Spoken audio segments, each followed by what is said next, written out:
was here when we got here. Test.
Let me see. Yeah. We don't have to do a case. We still got a minute to go.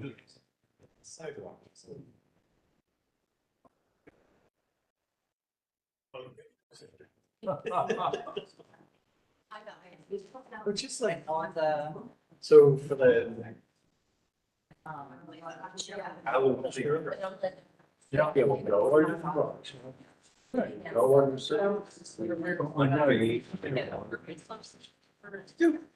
Usually, one of the songs play, he played real football. Yeah, American football. Football with Yale. I would say, because the World Cup is coming Yeah, 2 months time. yeah. It's the time of year when this is nothing for me. Yeah. All right, we're just about, you guys ready to go?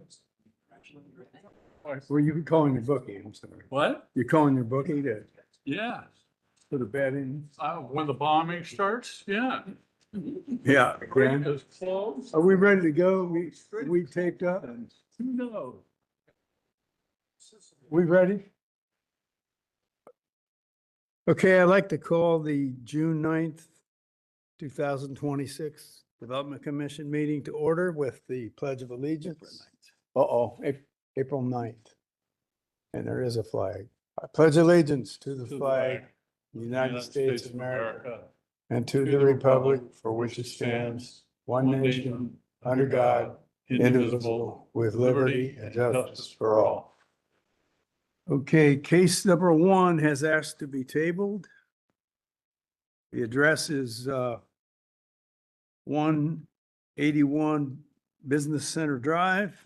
I need a motion to take a vote. Second. All those in favor? Aye. Okay, please call the roll. Yes. Maria Conroy, Yes.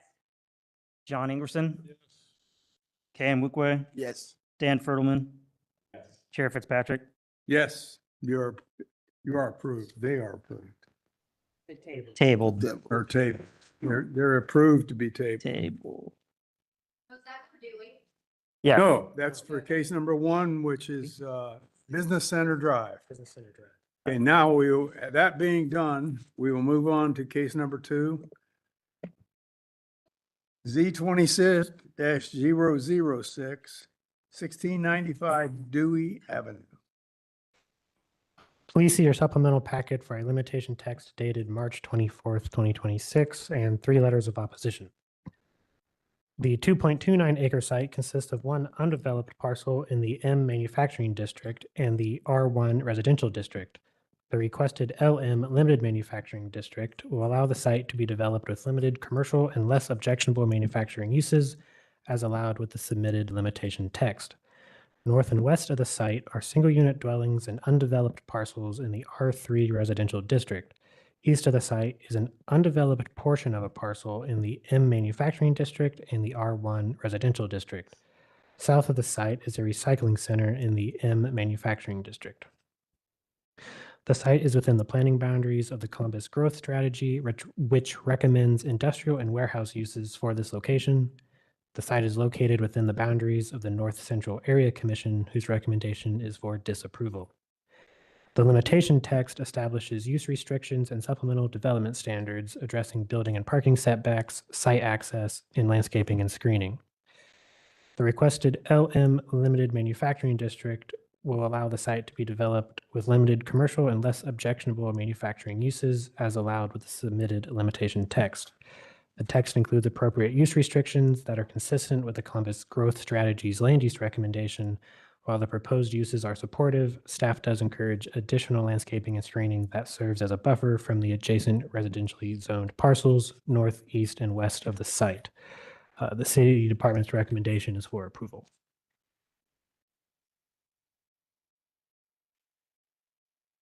Okay, any comments or questions?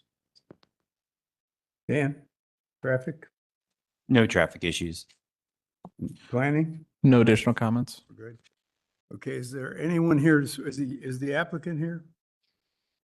please come forward to the table. Meanwhile, is there any speakers desiring to speak regarding case number 2, Dewey? Only if I have to.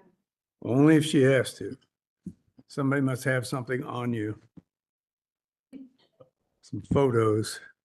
Right here. Okay, yeah, give us your name for the record and tell us if, is there anything you'd like to add to? Lexus Kane, Plan for Land. We're located in Ashley, Ohio. I don't have any further comments, but I will be willing to answer any questions that you guys might have. Okay, questions from the commission? Now, is there anybody in opposition of Dewey, case number 2? Anybody for Dewey? Okay, you're alone. And you evidently did your homework right because all the, Well, Oh. got disapproval from the area, from the neighborhood group. they're not here. Just curious. Do you have any prospective uses? So they're looking to do flex space. They're actually looking to be a tenant within the flex space that they're planning to build. So it will be aesthetically to their standards, which is above and beyond. We did work with the area commission. We actually went to a couple extra meetings with them. Even though we did get the disapproval, our client was very willing to comply with anything that they were requested of us to do. So, Those are usually just long linear. Yeah. buildings. Yeah. yeah, so I don't know. I think it was because it was in their neighborhood and they didn't like it being in there. Yeah, so that was the main. Split Zone right Yeah. now, correct? Yeah, so the back half is manufacturing already. Yes. So, and the front is residential. So, yeah, my client's looking to limit even the full parcel to limited manufacturing. So, it's more of like sales on site, but they're not gonna have foot traffic in and out. It's more of, I guess, the prime example is say you have a t-shirt shop from Etsy and you're just printing t-shirts in there and then distributing them out. So, nothing crazy use, so. So this area has an interesting history. It was part of the rail yards and a lot of, Yeah. a lot of that's been curtailed, of course, but I think it's Okay, any other comments? Yes. Okay.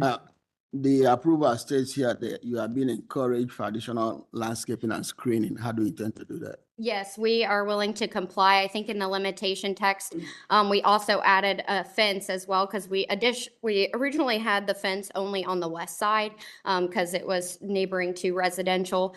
Within the limitation text, we've now added fencing on the eastern side as well, and then to provide for a minimum of 3 trees as well. And if requested more, my client's willing to discuss that. So. They probably would like to see a hedge to block headlights. Headlights. Yeah, we have some out front as well, which is also in the limitation text, so. Okay. All right. Well, I think we need to take a voice vote to vote, so, okay, Second, Chair, yes. we need to take a motion to accept the updated text. Is 324 the updated? We'll date it as today, April 9th, 2026. Okay, voice vote to accept the April 9th, 2026 updated text. Okay, all those in favor? Okay, and we've already had the voices for calling the roll, so please call the roll. Maria Conroy, Yes. John Ingwerson, yes. Ken Wukwe, Yes. Dan Fertelman, Yes. Janice Keys, Yes. Chair Fitzpatrick. Yes, you're approved. Thank you.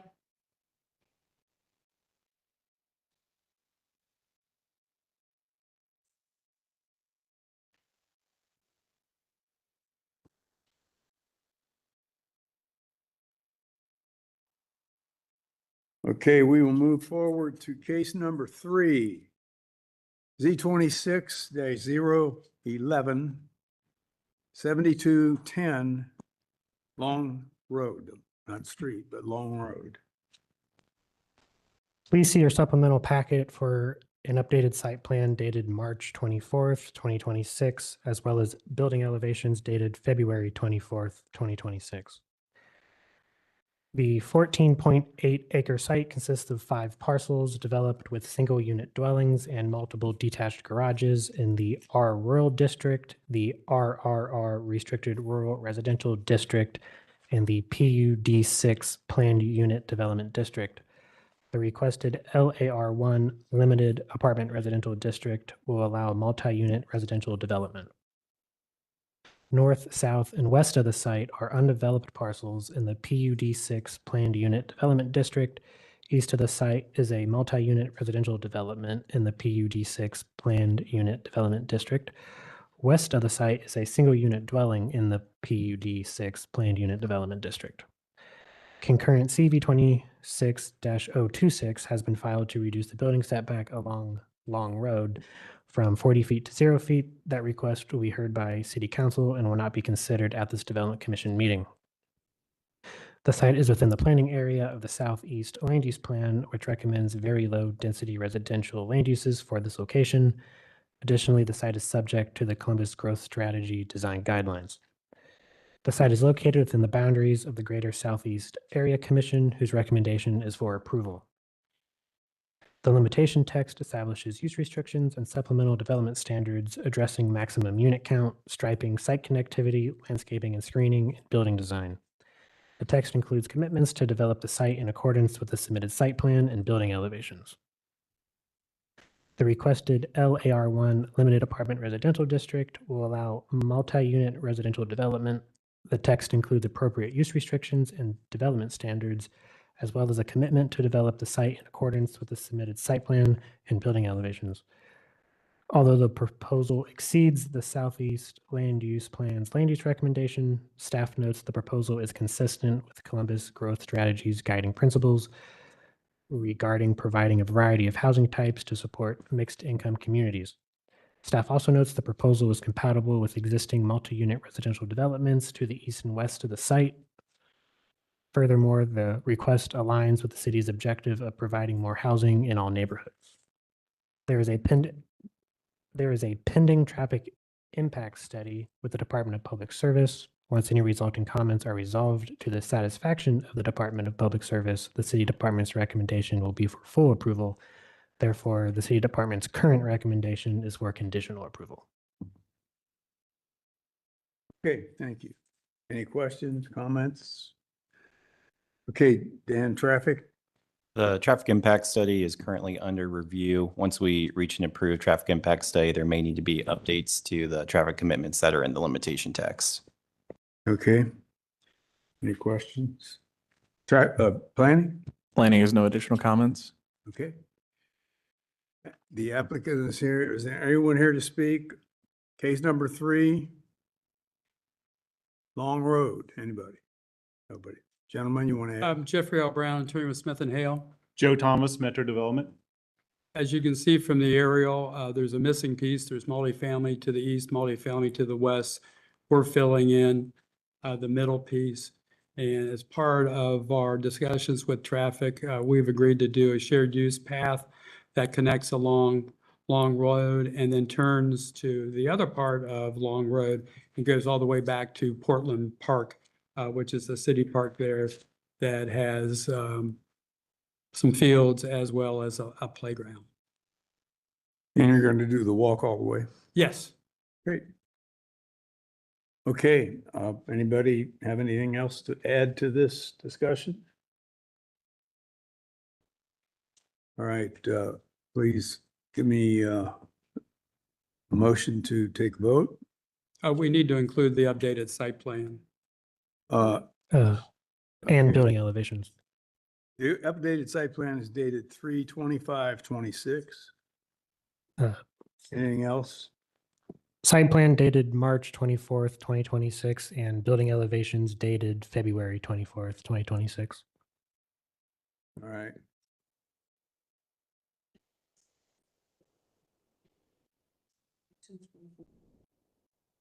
Okay.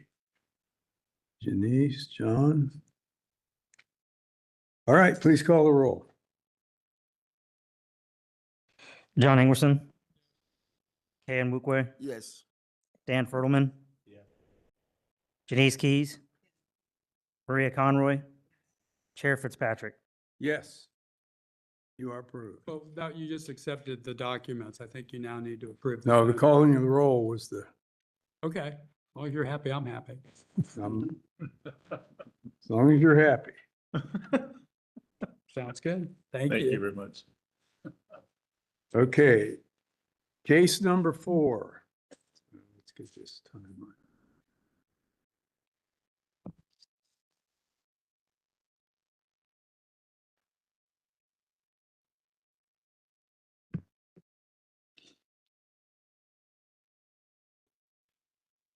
Okay, case number 4, Z26-002, 58, 12, and 6100 Lockbourne Road.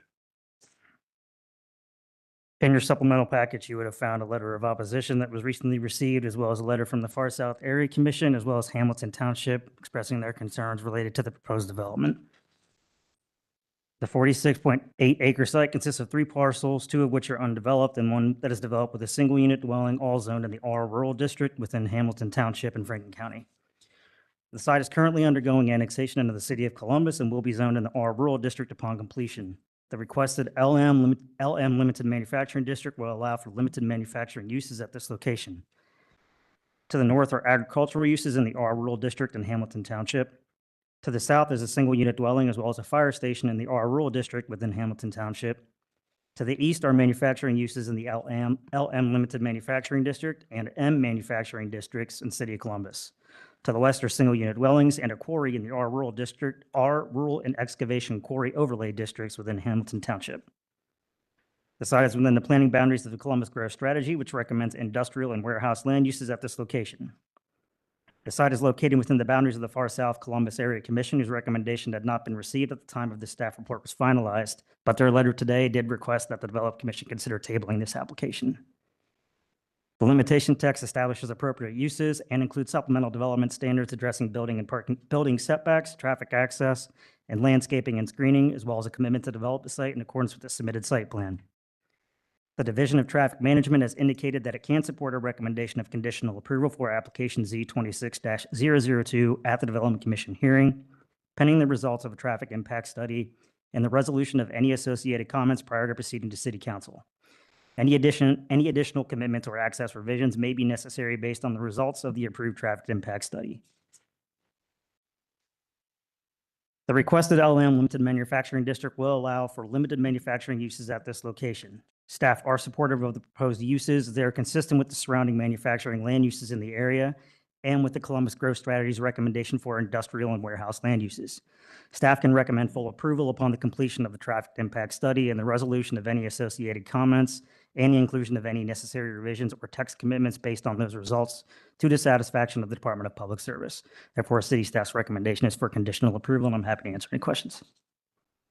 Okay, any questions? Dan, traffic, ball's on you.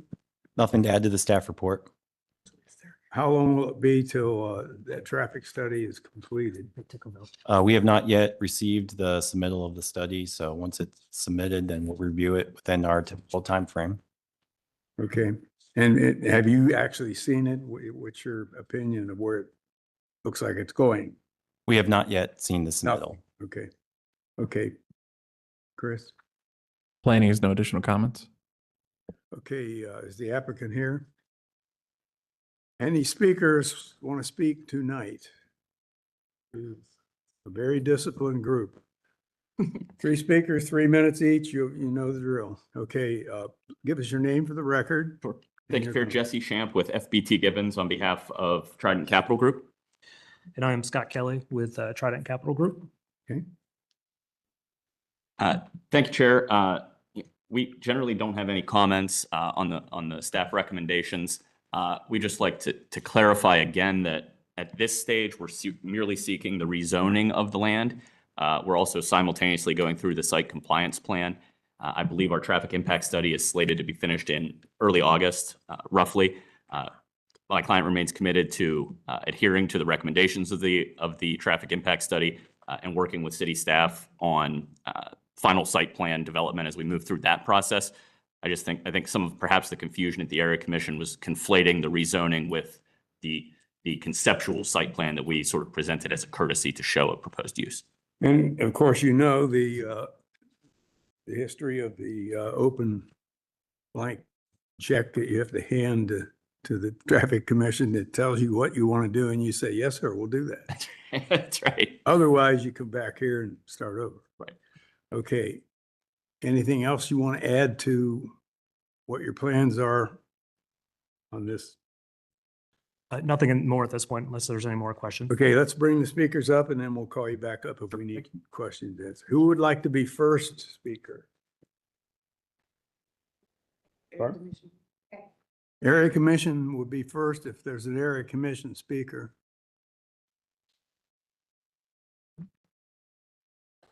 Are you wearing that hat tonight? I am, Okay, just tonight. How are you? good. So my name is Becky Walcott, and I'm here tonight on behalf of the Area Commission. Just wanted to make a correction. This application was not, and maybe I misunderstood the introduction, but so we have not opposed this. We have tabled it pending more information. Okay, We had a lot of residents attend from the Hamilton Township community. They are neighbors either to the south of the property or across the road. So look, here's the truth. The concern isn't with the development. The concern is with the traffic study and the turn-ins to the property. And that being because, as you know, area commissioners are residents. We're sitting in very long traffic lines all throughout our community full of semi-trucks and dump trucks and things of that nature. Here's the difference. If it were a lot of cars, I'm sure a lot of you can say, look, I live in a very congested area. I understand that. But when you live in a truck congested area, there's nowhere for them to go. The concerns of the residents, we just weren't getting firm when we asked about the limitation text. We weren't getting firm yeses or nos from the applicant, and we feel that we need those. One of them being those turn-ins. They are very close to a firehouse. So our first responders, quite frankly, from Hamilton Township Station 172, may be very well sitting in traffic trying to save a house or a life. Because, again, I'll stress, we live there. There's nowhere to go. So if I have 3, 4 semis, and we're not blaming this traffic on this development in its entirety by any means. It's not even there yet, right? But when we've asked, can we look at these turn-ins again? Because what you have is traffic lined up and you have ditches on either side of the road. So I don't know how a fire vehicle or rescue vehicle gets around semis that are coming both directions. And that was a concern of the neighbors. The concern is also simply that you go to sit on your porch at the end of your day and you're inhaling diesel fumes because they're lined up in front of their home. These are their experiences. So we've asked for a couple of things, and we just are waiting for a better answer. And not the answer we want, but some answer, frankly. We're not getting answers on those.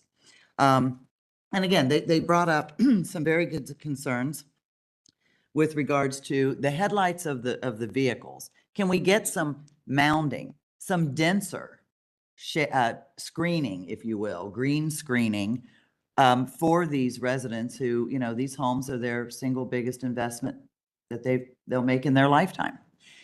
And again, you're in bed for the night and you've got semi-truck headlights shining in your bedroom window.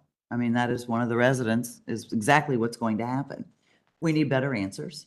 So we're just simply here tonight on behalf of the residents to say, I think we need, and look, the site plan, conditional or not, I don't know how you do a site.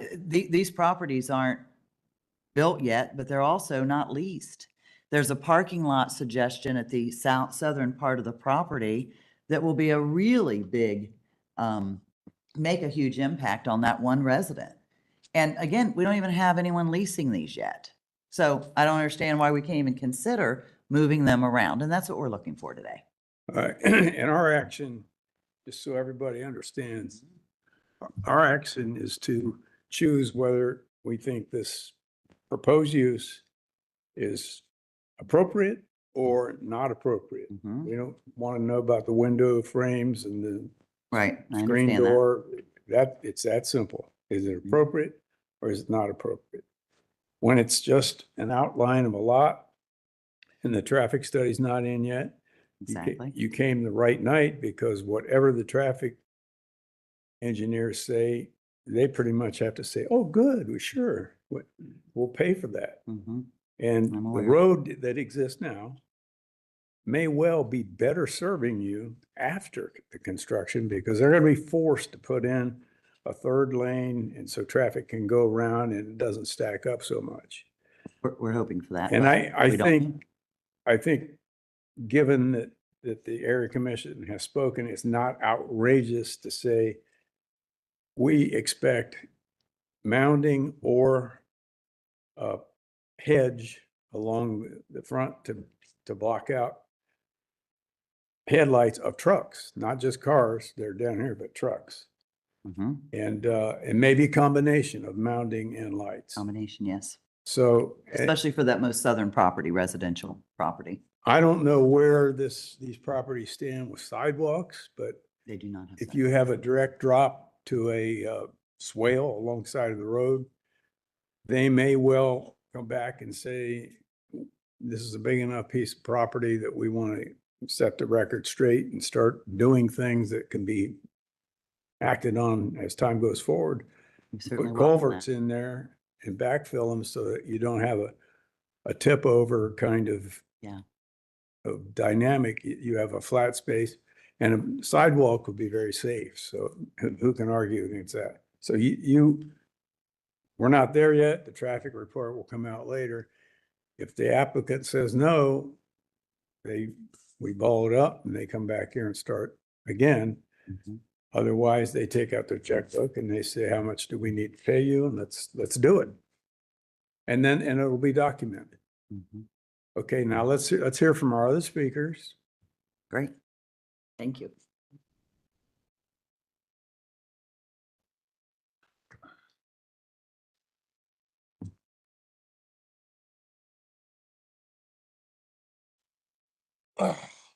My name's Sam Hallam. I am the southern resident that will be butted up to this new development. Across the street or up against? Up against it. I'm on the southern border. Okay. They have proposed plans to literally put semi-truck parking right up to the border of that. And I have concerns with drainage because you can't see, but on a topographical map, the north side of the property would be the high side of the property. The south side's the low side of the property. After a big storm, there's pondage in the fields and behind my property. So any development, in my eyes, is going to make that even worse. Well, you're in luck, because the county engineer absolutely demands that anybody that wants to build a building, even if it was already zoned, must take tributary water that comes from other properties and handle it. The other people don't have to change their water flow, but you do if you want to build a new building. You need to gather it, collect it. Many people are not putting ponds in anymore. They're putting in those vessels underneath the ground, graveling over and putting parking above. But it will hold the water and let it trickle out slowly. So you'd be better off. And they can't get a building permit until they go through that and document it and refine it. And there's no more farmers drainage that are. Right, it's drain in Canada. tile. It's all caught and it's all manhandled that way. And it's pretty much an absolute slam dunk. So Another concern of mine is just like the borders. There's what they call a buffer zone on the south end where there's an existing building. It's like a 3 foot tall mound of dirt with some little tiny pine trees. That doesn't block anything, not a car, not a truck, nothing. I just want them to at least put forth an effort to screen and actually do their part. well, we'll ask them, and the compatibility of what you're up against, that has something to say about it too. You know, normally if it's two houses that are similar, yes, you need some kind of tangible fence. But Another thing is, this is adjacent to a park property, a public park. The south behind me is owned by Hamilton Township, which has a park on it.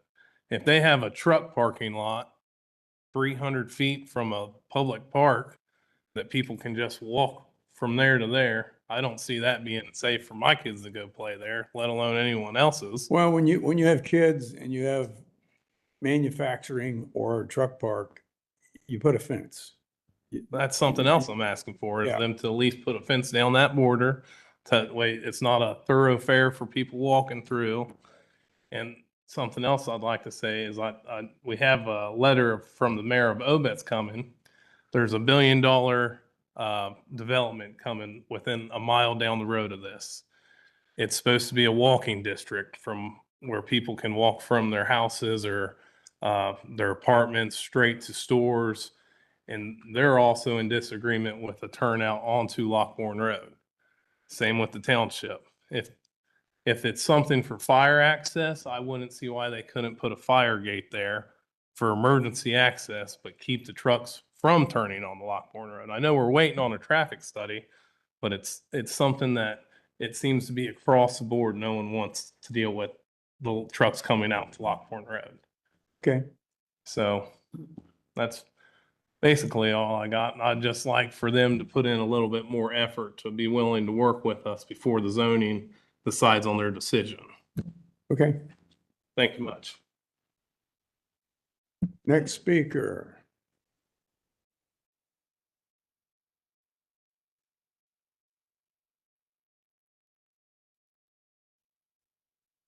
Hello, sir. Ladies, gentlemen. I am Lexi Hallam. I'm Sam's wife. I want to touch a little bit more on the emotional side of things. We bought our house 6 years ago. Behind us, there were no warehouses. I bought this house like any homeowner does, hoping for it to be a forever home.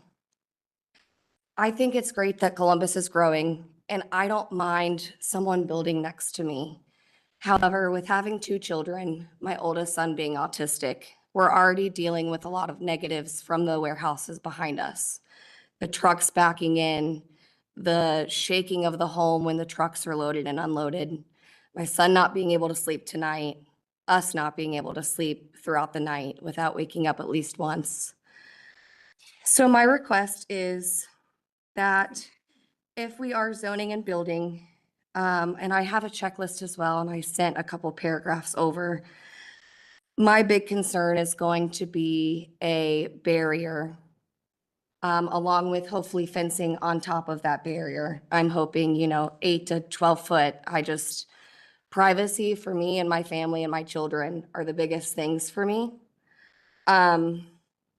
If we can't come to any conclusions, and if an offer has to be made, that is fine, because my biggest concern is living in peace with my family and my kids being able to grow Okay. privately. Those are very logical. Thank you. And thanks for your time. Sure. We once had a husband and wife that came up to speak, and we were told not to be redundant. And the husband said he didn't like doing anything on Sunbury Road. And the wife came up to speak differently, and she said, I really don't. So we're gonna put you down under it. Oh, He's got the basics. okay. You, The kiddos. I think you addressed that. Yes, sir. My name is Mike Craiglow. I've been a resident at Hamilton Township for 43 years. I served as a trustee for Hamilton Township probably 9 or 10 years.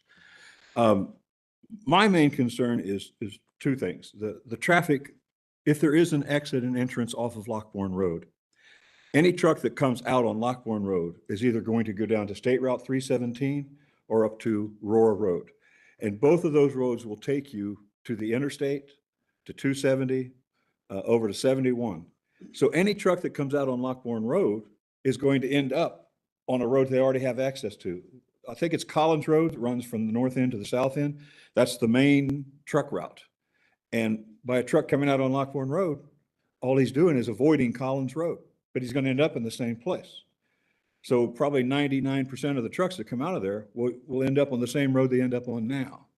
So that's my concern on Lockbourne Road. The other thing is that I was kind of frustrated, the two meetings that the Southern Council had, when we asked for specifics, we couldn't get any specifics. There are no site plans. They're just preliminary site plans. And if Anthony Celebrezzi, maybe I misunderstood him, but he said, Mike, he said, if they have a site plan and the barriers have to be a certain height, we will enforce that. But if there's no site plan that doesn't have a specific size on it, then I'm not sure we can do anything. So my concern is that I would like to see a specific site plan with barriers in place, and so that the residents will know that their concerns are being addressed. Otherwise, we're kind of at the mercy of the developers. And I'm not saying there's anything wrong with them. Listen, this is progress. This creates jobs. This isn't a bad thing, but it's not a good thing for the residents who have to have lights coming in and noise and 24-hour service going on. That's, you know, we're not here to stop it. We're just here to hope to be represented and look out for us. Like the golden rule, do unto others as you would have others do unto you. That's all we're asking for. And the lack of specifics during the two meetings we had with the South Side worries me. I would love to see the site plans before anything it goes forward. I mean, there's lots of other things I could say, but I don't want to waste your time. No, you're right. And that describes a use. And if those assurances for the use aren't laid on the table, the applause meter may not go up all the way for somebody voting because they're in the dark. On the other hand, when you hit the traffic department and they take a look at the traffic flow, which is, I think, your major, or everybody's major concern, it's going to lead to some givens. And like I said before, if you don't want to cheerfully agree with the traffic department's requirements, you will start over. Yeah. So, and if they want to say we need $192,000 in the SOC for future widenings and maybe traffic lights, and your cost to keep your ante in, you can't argue with that. No, I wouldn't argue with them about that. My only concern is that when they do the traffic study, that they look at the impact of everybody coming onto Lockbourne Road. They're going to leave Lockbourne Road and end up on 317 or Aurora Road. So it's just, all it is a detour from Collins Road.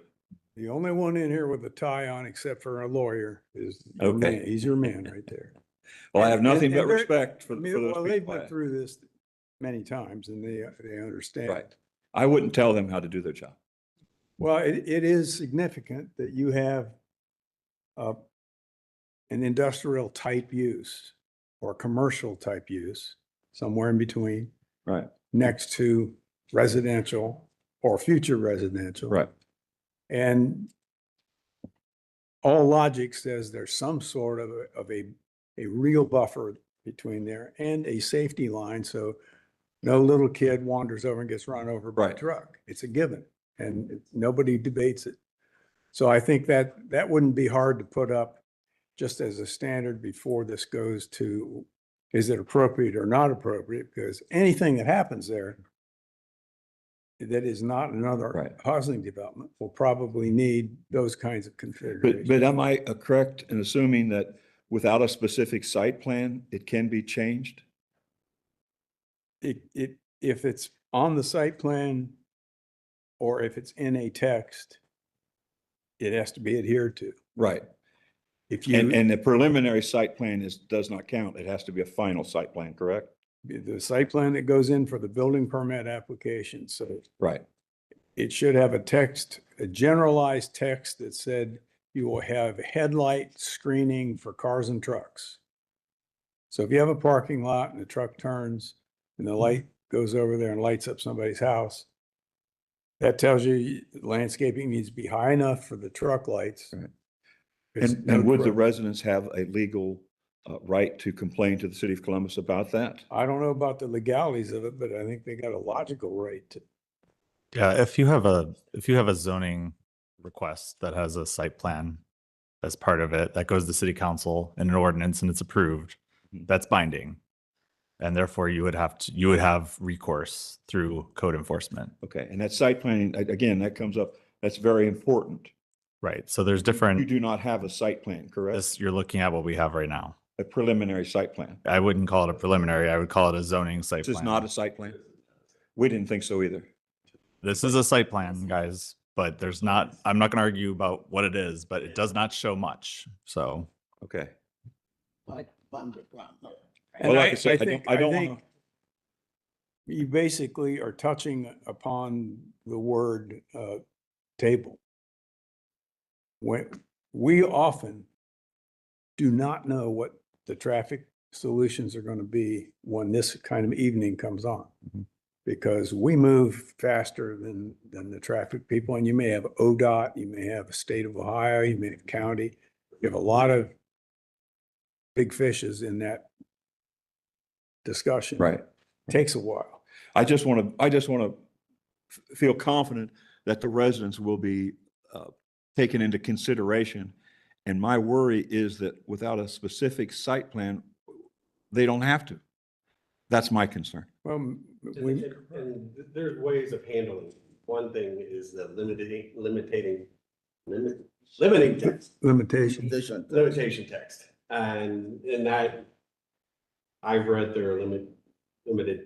Limitation. Yeah. text. he does not like the word limit. He's an architect. Architects hate limitation. It's Yeah. minimal. I think where we're at is that they haven't provided enough Right. And again, at both meetings, to the limits. yeah, at both meetings, they said, we'll do something. Yeah, and that's probably, yeah. Okay. They don't know, I'm guessing they don't know who their tenants are going to be, and they don't know the absolutes. Right. And they're, everybody's negotiating from some. Well, I was in the gravel business for 40 years, so I know there's going to be thousands of tons of dirt. And I'd love to see some of that dirt in barriers, at least 10, 12 feet high. Well, before the gravel can go down, you got to get the topsoil out, so there you go. That's right. And there's going to be a lot of construction, And I a think- lot of good jobs. I think the communications can be fed in a business-like way without limiting anybody to holding on to a client to move in. And if you don't move the topsoil away, Right. you got to pay somebody to come and pick it up. And Right. Who wants? So to- let's put it to good use. Let's put it to your own good use. Right, And, right. you always have to take a keen eye when you have single family next to an industrial or a heavy commercial. You can't avoid it. Right. I understand. And it's not asking for anything that defies just common sense. Just, we both want to be good neighbors to each other. Okay. All right. We get your message. Thank you. Okay, let's have the applicant come back. Mr. Chair, Yes. can I ask, oh wait, is there a third? Okay. Yes. Already had 3 public speakers. Well, we had an Eric, 3, oh yes, okay. Question for Dan, and that is just a clarification. And in the traffic study, they take into account that this is truck traffic versus car traffic? Is that part of the modeling that goes on? Yeah, so generally speaking, there's going to be a heavy vehicle percentage in the traffic counts that are collected, and then that's an input into the analysis software. So the fact that this use would be using heavy trucks would be part of that analysis? Correct. Yeah. Oftentimes the traffic engineer will, until it's there, you don't have a count, they'll have to make an assumption since there will be workers that use automobiles as well. So they'll have to assume, what percentage of traffic, coming out of their driveways is truck traffic. And then also the traffic along, for example, Lockbourne Road, and then coming up at the intersection to the north, intersection to the south, they'll have estimates for the heavy vehicle percentage at those as well. Okay, thank you. And they'll have to take care of the turning radiuses of actual trucks and not sports cars. A lot to decide. How far off is that report going to be at this point? So we've approved the what we call the MOU form, which sets the parameters of the study. At that point, it's on to the applicant and the traffic engineer to submit it. Did you guys say August was going to be when they were going to submit? First submittal probably, yeah, if not sooner. Well, if it's going to be stretched out like that, you can get on the scoreboard here for whether you have an appropriate or not appropriate stance. But you have a commitment to share this information with the people that are going to be most affected by it, with a keen eye to the disparity between an industrial or a high count merchandising world versus a single family private. And you know what that requires. And you're, like we said, a lot of topsoil is going to be scraped off that field and it has to go somewhere. So you can deal with those dynamics, but I would expect that the city would want to see sidewalks that go around the front of your property and eventually connect. If there's no sidewalk to connect yet, there will be sometimes. So. Absolutely. I have a question. There are a lot of concerns that you've heard from the community. Basically, you have initiated something and you don't have a plan for them. And that's what they need to feel comfortable with. And so as a good neighbor, what are you going to do? Because there's a checklist request. Have you looked at the checklist request? We have, yes. Okay. And so what say you in regards to that? And then how are you going to navigate this? Because to me, I'm looking at something that I don't feel comfortable with saying yay, because I don't feel like you've done your due diligence to the community. And that's my concern. Sure. No, I can speak to that. And first and foremost, we're a local developer. We plan to do a lot of development here in the Columbus area. And so we want to be good neighbors. And we certainly appreciate the feedback and the comments that we've received from the local residents. We've heard them, and we have committed to working with them on some of these issues. Some of the items that they did mention, we weren't able to commit to. For instance, removing the access off of Lockbourne Road, that's not something that we were prepared to commit to at the time. But some of the screening suggestions and requirements that they have asked for are items that we can certainly look into and are happy to work with them on. The shared use path, that's another thing. There's a lot of items that we know of traffic wise that we're going to have to commit to right now, even before we have a traffic study, road widening, milling, overlaying, a shared use path that's going to be on our property. So there are things that we are absolutely committed to doing and are welcome to doing. Additional screening, fencing along, residential and industrial properties, certainly something we're open to doing. And it's something that we're willing to, once we get our traffic study back, we've mentioned we would come back to the area commission, share, a site plan that would incorporate, the turn lanes and some of the additional items that the traffic study is going to impact the overall site. And then be able to then determine, where some additional screening and mounding and those sorts of things would lay out on the site. But clarification, you're not planning on submitting that until August, right? Yes, correct. The traffic study is underway currently right now with our traffic engineer. And so if I understand correctly, the issue, some of the issues I completely understand dependent on what happens with the traffic study, but kind of commitments to screening and such, why can't they go into the limitation text now? I believe in our limitation text, we do have some discussion about screening. Yeah, you've got Okay. two items. One is that there are 13 deciduous trees and 6 pine trees. Yep. Some of them may be dying, we'll cut them down. Second, service areas and loading docks will be screened to limit the visibility from off-state. That's not, when somebody mails something in, I guess that's the term, but you haven't done your homework here and you haven't responded in an adequate way to have anybody have any faith. Maybe I can add, just, the limitation text needs to be, just Developed. developed. I would suggest that you got to August where these things are all going to come together. You got the railroad track with the traffic, you got the railroad track with these details. And you got some tenants whose needs and demands you don't know yet. And they will be part of your business plan.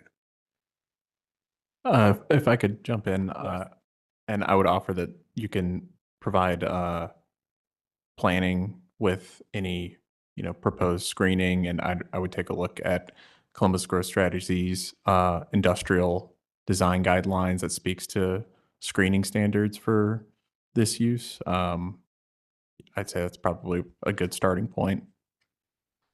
Our main manufacturing building code is much more stringent in terms of buffering and screening than what we're seeing in this limitation text. And you could probably pull language just from that. I think it's in your favor to do the homework now, so you're not held up when you try to get a permit. Thank you, Chair. And I take all those points. I think it's well done. What we would consider tonight in an effort to move it on, I propose it to you, is we would commit as a condition for a conditional recommendation to comply with the manufacturing limitations of the city code that you just referenced. And if we can. It needs to be written before we can sign. I haven't looked at those. I would suggest. We don't give conditions No. What you're proposing though. other than is- traffic stuff. Those aren't the same as what he No, mentioned. No. I mean, I'm sure there's similarities, but What you have are more stringent. It's a bad use and. I would, Yes. yeah, I guess. No. No one's saying that, but it's too vague. And we've had people that tried to just do the minimum and we'll see what happens later. And we told them to come back later because there needs to be a written commitment, not a promise of a written commitment. And you're not going to be doing anything you're not going to do anyway, my opinion. And I think you've got some people that appear that they listen well and they speak well. So I think you can find a way to meet together somewhere there and demonstrate what your outline, your boundaries are, what kind of cards you'll play, especially once you know who your tenant is and what your tenant wants to do. There's truck lights, there's automobile headlights, there's noise, there's squawkers, pagers that you don't want running after a certain time. There's common sense things. And you're not going to know all of them until you get a lease signed and you know who it is that's coming. Correct. But I think you aren't going to set a new trend that it just doesn't matter and we'll trust you because we're not supposed to believe in future trust. Yeah, we could request tabling for 1 month. Yeah. Get that together and get back before you with some more detail. Yeah, Yeah. I think you'll get a fair shake there and you may know all the answers. Sure. Put it into play. And I appreciate your straightforwardness. Absolutely. Okay, I'll take a motion to call for a vote to table. Second. Okay, all those in favor of voting to table? Right. Okay, please call a roll for that, so it's official. Kay Nwukwe, Yes. Dan Fertelman. Janice Keys. Maria Conroy. Yes. John Engerson. Chair Fitzpatrick. Yes, you're tabled. Thanks, Chair. Thank you. Thank you.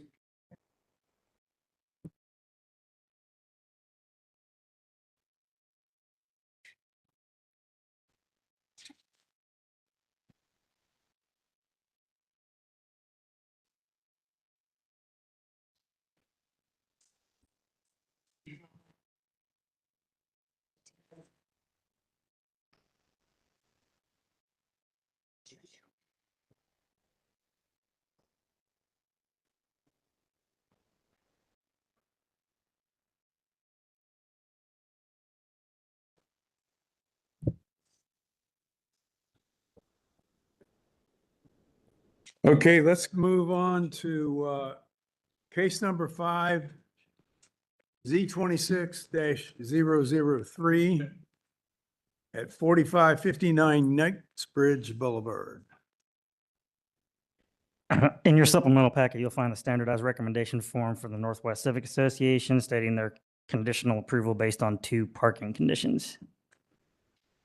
The 6.03 acre site consists of 2 parcels developed with a recreational facility in the CPD Commercial Plan Development District as allowed by Z22047 and Z75093. The newly requested CPD Commercial Plan Development District will bring both parcels under one CPD district and incorporate an updated development text and site plan. The proposal includes the demolition of the existing building subject to Z75093 and incorporating the lot to the overall development of the site. To the north is an apartment complex in the AR12 apartment residential district. To the south, across Henderson Road, is a condominium development in the ARO apartment office district. To the east is a nursing home in the CPD commercial plan development district and an apartment complex in the AR12 apartment residential district. And to the west is a condominium development in the ARLD apartment residential district. The site is within the planning boundaries of the Columbus Growth Strategy, which recommends mixed-use 2 land uses at this location. The site is within the boundaries of the Northwest Civic Association, whose recommendation is for conditional approval. The CPD text establishes appropriate uses and includes supplemental development standards addressing building and parking setbacks, access and landscaping, and with a commitment to develop the site in accordance with the submitted site plan. Modifications to code standards for interior and perimeter parking lot landscaping, lighting height, color, and shielding, aisle width, building setbacks along Henderson Road, and a reduction in the number of required spectator sports parking spaces is also included in the request. The requested CPD Commercial Plan Development District will bring both parcels under one CPD district and incorporate an updated development text and site plan. Staff are supportive of the proposal as it will bring the entirety of the site under one zoning district and development text. It is consistent with the Columbus Growth Strategy's recommendation for mixed-use 2 land uses. Therefore, City, I'm happy to answer any questions. Any questions, comments? Dan, traffic issues here? No traffic issues. Planning has no additional comments. Yeah, this used to be a tennis club, didn't it, one time? And about a dozen different things. Okay, anything you like? Jeffrey L. Brown, attorney for the applicant. Jason Hockstock, CDV. The supplemental text and site plan reflects our discussion with the Northwest Civic Association. They asked us to increase the setback along Knightsbridge Boulevard to 20 feet, and the documents reflect that. They also asked us to create or increase the minimum number of parking spaces to 110. And again, those documents reflect that change. And did you score any ace serves or anything? This is mostly pickleball, and that's too dangerous for me at my age to play. Right. Pickle and chill. I'd be part of the chill, I think. Okay, is anyone here to speak regarding case number 5 on Knightsbridge Road at Henderson? Going once. Yes.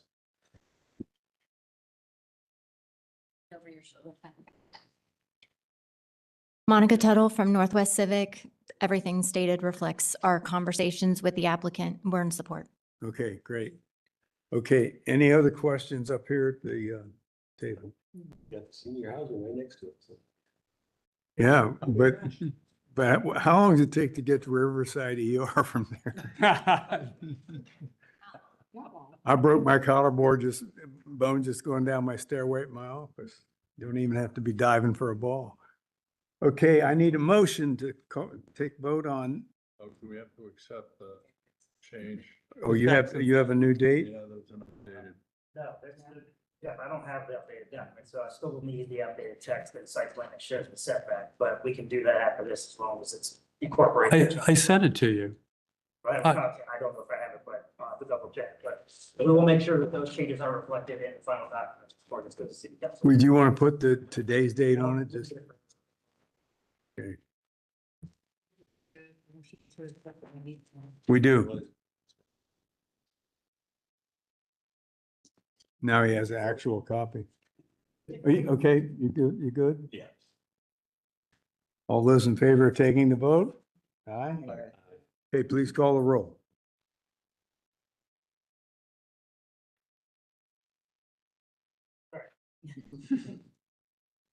Dan Froman. Yeah. Janice Keys. Maria Conroy. John Ingerson. Yes. Kay Onwukwe. Yes.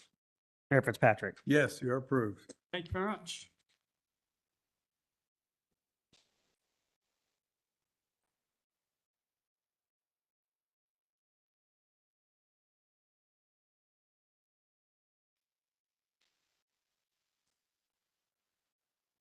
Okay, final case number 6. Z25-068, 1753 North Hague Avenue.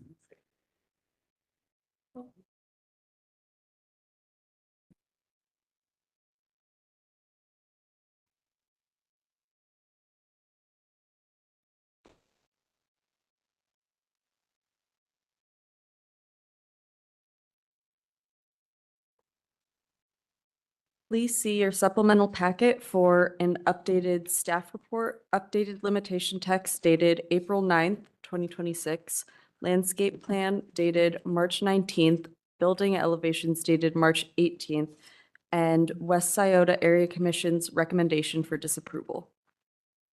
The 15.19 acre site consists of 1 undeveloped parcel and 4 developed parcels with single-family dwellings, all pending annexation into the city of Columbus, at which time they will be assigned to the R Rural District.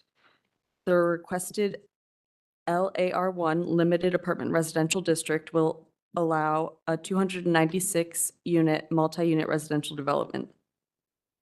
To the north and west of the site are single-unit dwellings in the R Rural District of Franklin County. To the south and southwest are single-unit dwellings in the LR2 Limited Residential District and R Rural District of Franklin Township.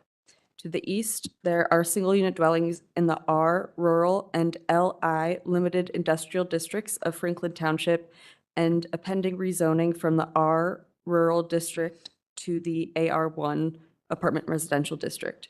The site is within the planning boundaries of the Trabue Roberts Area Plan, which recommends very low-density residential land uses at this location. Additionally, the plan includes complete adoption of the Columbus Citywide Planning Policies Design Guidelines. The site is located within the boundaries of the West Scioto Area Commission, whose recommendation is for disapproval. The limitation text includes appropriate uses and supplemental development standards addressing maximum unit count, density, building setback, perimeter yard, open space, and includes a commitment to develop the site in accordance with the submitted site plan, open space plan, landscape plan, and building elevations. The Columbus Multimodal Thoroughfare Plan identifies Hague Avenue as an urban community connector requiring 80 feet of right-of-way. The requested LAR1 district will allow a multi-unit residential development that is compatible with the development standards of adjacent multi-unit residential developments to the north and northeast of the subject site. Although the proposal exceeds the density of Trabue Roberts Area Plan's recommendation of very low-density residential, staff recognizes nearby multi-unit residential developments of similar densities to the northwest, northeast, and southeast of the subject site as mitigating factors for support of the proposed use. The proposal also meets the city's objective to provide more housing in all neighborhoods throughout Columbus, and City Department's recommendation is for approval. Okay, questions? Dan, traffic issues. Access to Hague Avenue is under the jurisdiction of the Franklin County Engineers Office. A traffic impact study has been approved for this application, and the necessary traffic commitments have been incorporated into the updated limitation text. Any other sidewalks and dynamics? They are being required to construct a shared use path along their frontage of Hague Avenue. Okay, Chris? Just a small clarification that the site doesn't have complete adoption of C2P2, but that now Columbus Growth Strategy Design Guidelines apply. So just a minor technicality. Okay. Okay, the applicants are here. Is anyone here to speak regarding this development? Okay, we have more than 3 hands. Can get your heads together and elect 3 captains. Unless somebody is the. Okay, you were way ahead of me. You're game planning. Good. Okay, we'll call you up after the applicant says a few words, and we'll have you speak, and then we'll bring the applicant back. Find out. Good evening, members of the commission. David Hodge, attorney for the applicant. I'm Megan Dower, Development Project Manager for the applicant. We have a presentation. So Metropolitan Holdings, we're located in Grandview. We're a fully integrated real estate development firm offering development, finance, construction, property management, and asset management services. We've delivered multifamily assets across Columbus and throughout Ohio. Tonight, I'd like to share some exhibits of our proposed projects, some past examples of projects with this unit, these building types, and review how we've evolved this project based on feedback from the community and city. This bird's eye perspective is our proposed project, and it shows it in context along Hague Avenue and in relation to Trayview. This angle is from the southeast and it's looking to the northwest. You can see the Raymond golf course just at the top of the rendering, just north of Trayview Road. Along the north line of our site, you will see lower scale 2-story buildings that we call carriage houses. Each has 6 garages on the first floor, 2 living units on the second story. On the east side of our site, we front Hague Avenue with 4 family buildings, and they have a more single-family appearance. Within our site, we have 24-unit breezeway buildings, along with additional 4 family buildings, a clubhouse, and amenity spaces, bringing the more intense density within the site and buffering from the neighbors. Now I'd like to walk you through the evolution of this project from our revisions that we've received from 4 meetings over 5 months with the West Iota Area Commission. In November 2025, prior to submitting our formal zoning application, we met with the West Iota Area Commission and presented this plan. We were aware there had been a lot of growth in the area and wanted to engage as good neighbors. So some of the comments we received were on the west side. You can see there's a breezeway building, and the neighbor to the west did not like that intensity adjoining his property. The neighbor to the north along Hague Avenue did not like the location of our trash compactor. We heard comments about density and Hague Avenue roadway conditions and traffic. And then the next. Oh yeah, go ahead. In January, we met with the Zoning Commission for the West Iota Area Commission, and we brought revisions related to that feedback. We moved the trash compactor down to the other end of the site. We pulled that large breezeway building into the site away from that our adjacent neighbor. We reduced the unit count and we increased our open space, and we're stepping farther away from the stream corridor. Additional feedback we heard at that meeting was building heights, the variances in general, the building setbacks were too close to the road and the neighbor, density, and concerns about the health of the neighboring trees. Next one. In early March, we returned to the Zoning Commission and presented this plan, which responded to feedback by reducing the unit count by additional 4 units, removal of all variance requests. We increased setbacks off of the right-of-way off of Hague Avenue. We have a 25-foot perimeter yard. We removed a mezzanine unit from one of our breezeway buildings to reduce the height. We revised the pitch of the breezeway building to reduce the height, and we stepped back our buildings from the setback lines, allowing us to step back to step up. We also introduced an application on the north. You can see it's a little lighter green, and that is a 15-foot do not disturb zone along the north of our property, and that's to help with the health of the trees of our neighbors to the north. And then we also introduced the roadway improvements once at that time we had our approved traffic impact study. And the next one. And finally, we returned to the full West Iota Area Commission in mid-March with some minor building shifts and just increased our open space a little further. We did not receive the West Iota Area Commission yes recommendation.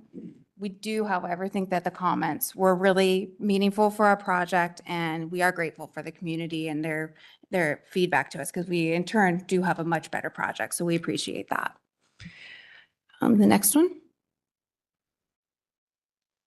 This project will be starting the roadway improvements along Hague Avenue. What we've committed to is construction of a 225-foot northbound left-hand turn lane, inclusive of a 50-foot diverging tapering, construction of an 11-foot shared use path along the site frontage, which that will actually be completed. It's funded as part of CODA's Connect Us, and that's slated for 2030.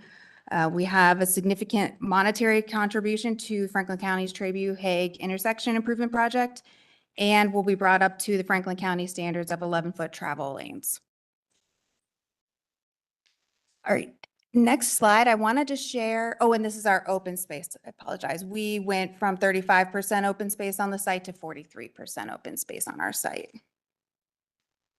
These are some images of some of our past projects that have a similar product type. So these are our 4-family buildings. They're 4-family large and 4-family small. And these are the buildings that will be fronting Hague Avenue. Go to the next. And that's another one, a close-up of the 4-family. That one's actually the large, but it's shorter. And then the next one, that's our carriage house building, which has the 6 garages and the 2 units above. And then finally, this is another project. These are the breezeway buildings. You can see the clubhouse just right in the middle there. So we've heard additional community concerns with our project, and so I wanted to respond to some of the concerns, roadway concerns. With our approved traffic study, our road will be able to handle our traffic increase with our roadway improvements. And traffic issues do exist today, but we are improving the future of the area. People are concerned about home value depreciation, and there are multiple peer review studies, including by the National Association of Realtors and the Urban Land Institute, have found that quality multifamily development has little to no measurable negative impact on adjacent single-family values, and in some cases, it actually will give it a modest appreciation. There were also concerns with safety and fire hydrants. We'll be adding approximately 7 hydrants, and we'll be in accordance with the City of Columbus and Ohio Fire Code. There were concerns with bus stops and kids along Hague Avenue, but we're adding the 11-foot shared path. And there will also be about 60 feet of landscaping from the road to our building. So there will be plenty of space. Plus, we'll, of course, work with the schools and make sure, however they want us to address our bus stops, we will. Next slide, thanks. Planning does support our zoning request and recognizes that although the 15-plus-year-old Trabue Roberts area recommends very low at our site, it also recommends future development consistent with surrounding density patterns. And if you see the hot pink projects all around our site, those are the same, that's the same zoning that we're requesting. So it does feel consistent. And the plan also supports additional residential infill. Finally, just mitigating factors for our density, our site revisions in direct response to the West Iota Area Commission and our neighbors, Hague Avenue roadway improvements in the shared path, protection of the stream corridor zone, buffers to minimize the impact of surrounding neighbors, and the newly adopted Columbus growth strategy supports density above plan recommendation with quality design. City staff supports us, and additional residential infill is not only supported but needed citywide. So How many units do you have altogether now? 296.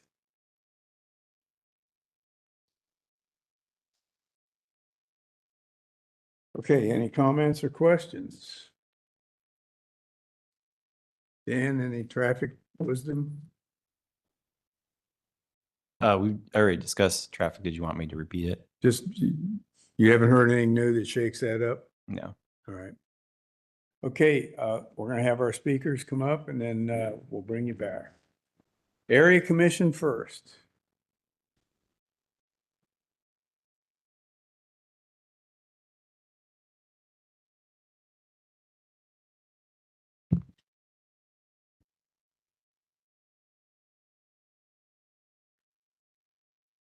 I have some handouts. Can I walk in this area? Yes.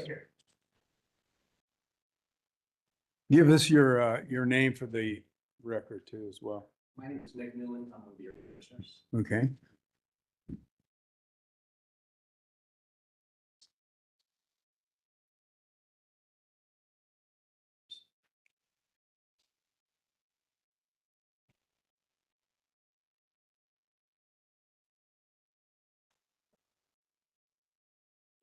Thank you. Thank you.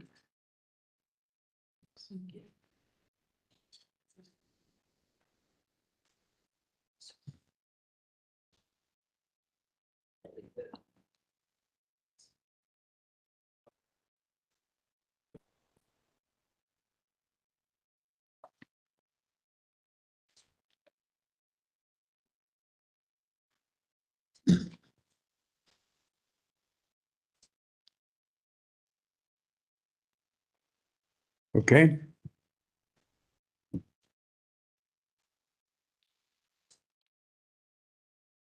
Chair, committee members, my name is Rita Cabral. I am a commissioner with the West Iota Area Commission. And further disclosure, I am a former zoning chair. The current chair and vice chair were unable to attend this evening's meeting, and they have asked myself and Mick Newman to speak. Growth must be balanced, responsible, and grounded in comprehensive planning. This proposal falls on all three counts. The project is being forced into the middle of a single-family residential area. It is surrounded by homes, yet the density being proposed is completely incompatible with that reality. When first presented to the commission, the project included 324 units, exceeding even the nearby development by Preferred Living at the corner of Treview and McKinley by 4 units. Reducing it to 296 units does not solve the problem. It is still overbuilt, still out of scale, and still inappropriate for this location. Let's be clear, the commission understands the need for housing. We have demonstrated that commitment by supporting the addition of approximately 8,000 beds in this immediate area over the past 5 years. The issue is not whether we support growth. The issue is whether growth is being done responsibly.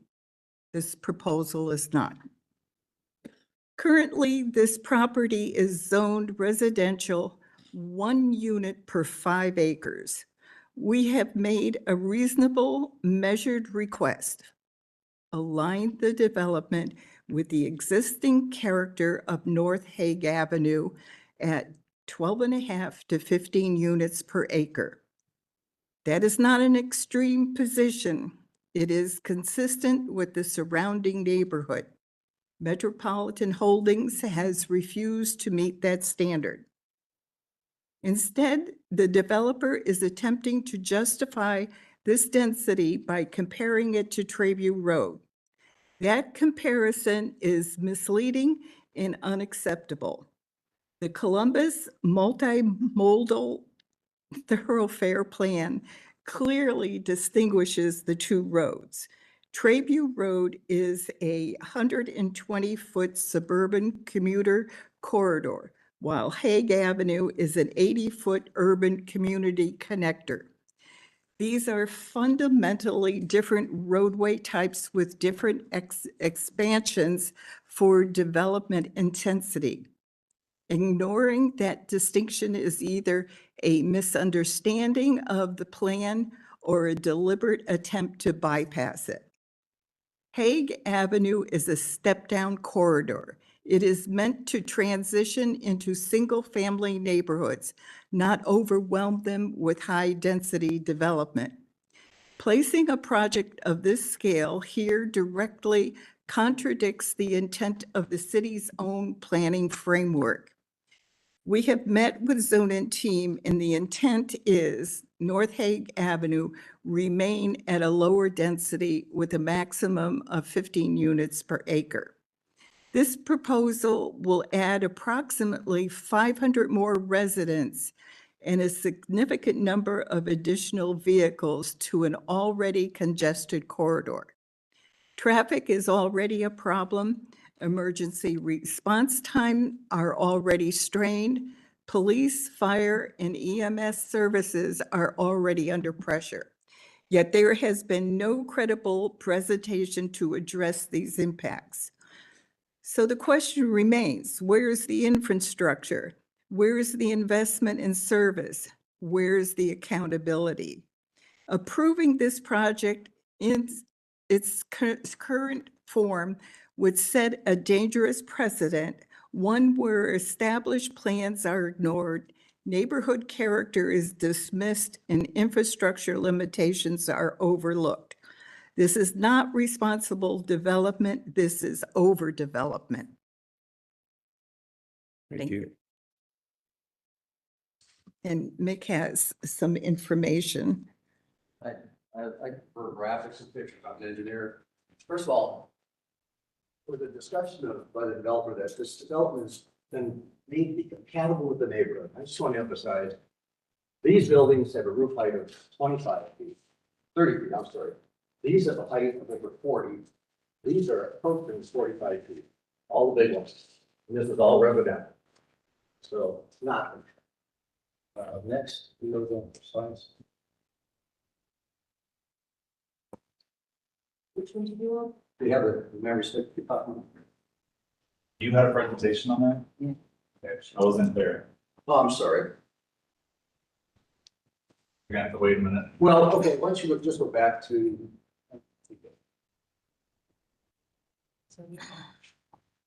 This is the first one.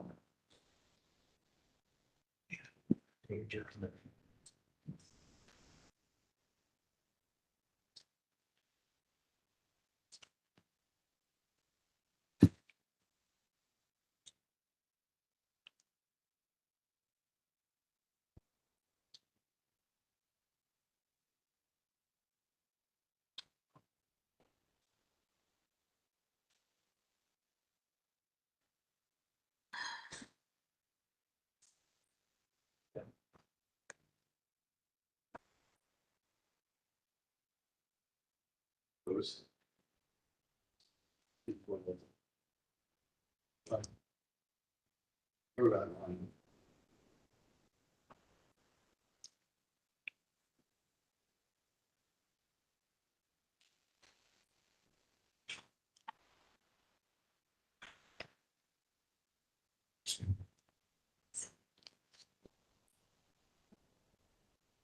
Okay, yeah, there, okay, this way.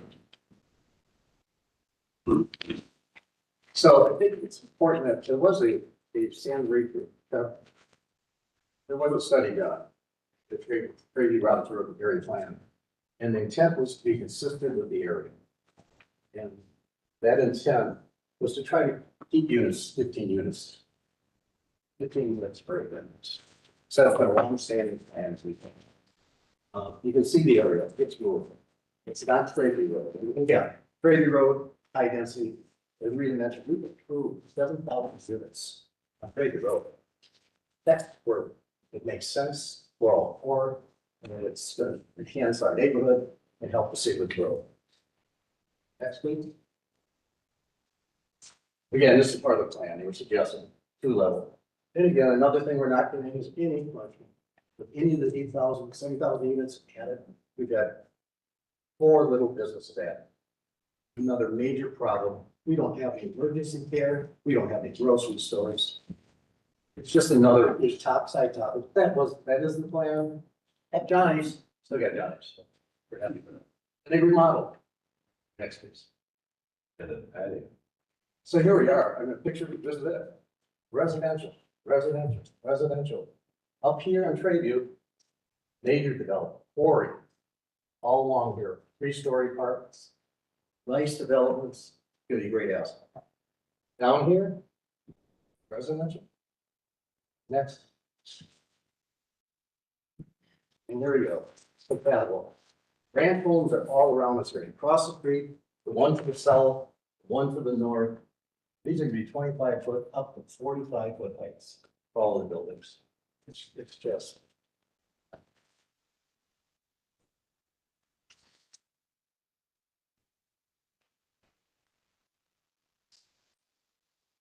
Does the committee have any questions for us? I think you've given us a good, yes. Do you mind going to the 3D rendering, the bird's eye view rendering of she presented?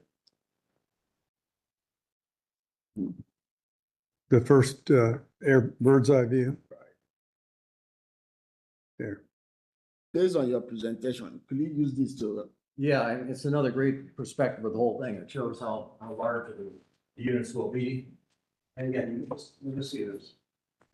All basically all ranches, the people in Britain, right here. And this poor woman here, Johnson, she's up right in against them. Yeah, 40 foot, roughly 35-foot heights here. These are all 45-foot height. We've got all of our single development, Sarah Woods, that are all on this area that aren't shown very well. It's really good. Residential there. The vegetation that is there right now, is it how it is? No. This is the proposed 3-story. Yeah, I mean. How about the trees? Trees around it, the vegetation around it. This is a heavily wooded area. This whole area is wood. Right now? Yes, all wood. What you see here, just filled in with trees. May I make a comment? On the north section closer to the golf course, those trees have been removed for another project. So it's going to be wide open and then it'll be all buildings. Go towards the center. Yeah, right in that area. These trees have been gutted. Other development. This is what it is now. The size of this project is almost the size of the project at the corner of Trayview and McKinley. 296 units. This is overwhelming for Hague Avenue. Again, these residents here have lived here up to 40 years. It's a backyards. All over here. And inside the woods is about 35, 40 years. We've asked them to reduce it to 15 units per acre. I think that's a fair request. And 2-story. 2-story.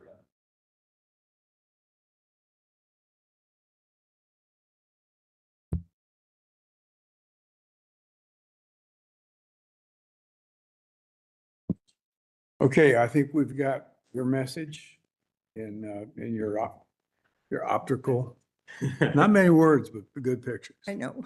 Now, I think we have one more speaker. These are the commissioners. Oh, this was a tag team. Oh, sure.